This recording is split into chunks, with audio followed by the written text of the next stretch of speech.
কিছুতেই রাজি হচ্ছে না। আমি বললাম দেখ ছোটবেলা থেকে তোকে কোলে পিঠে মানুষ করেছি, এইটুকু তো তোর কাছে আমি চাইতেই পারি। ও তখন বললো ঠিক আছে তুই তাহলে আয়।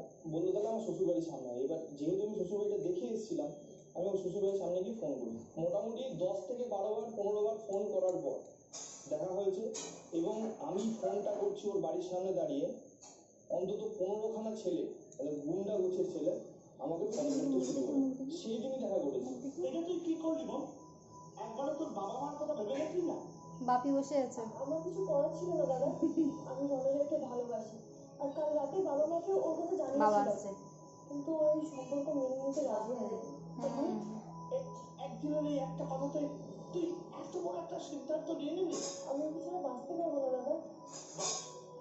আর যারা তোকে ছোট থেকে কোলে পিঠে করে মানুষ করলো, তাদের কোনো দাম নেই। তাদের কথা একবার ভেবে দেখলি? দেখুন দাদা, এখন আর এসব ভেবে কোনো লাভ নেই, যা হওয়ার হয়ে গেছে। আপনার বোন এখানে সুখে শান্তিতে থাকবে, আপনি একদম চিন্তা করবেন না। শোন, এখনো কিচ্ছু হয়নি, আমার সঙ্গে বাড়ি ফিরে চল। পড়াশোনা করে নিজের পায়ে দাঁড়া, ততদিনে রণজয় নিজের পায়ে দাঁড়িয়ে। আর তারপর না হয় তোদের দাঁড়িয়ে থাকে আমি নিজে থেকেই দিয়ে দেবো। থাক দাদা, আপনি অনেক কথা বলছেন।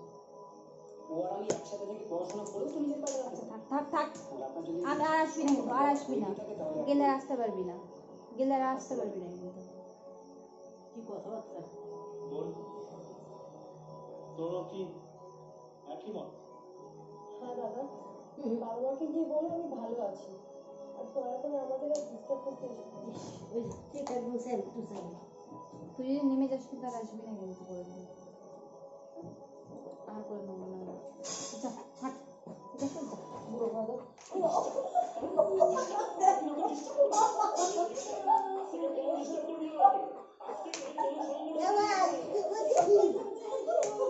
না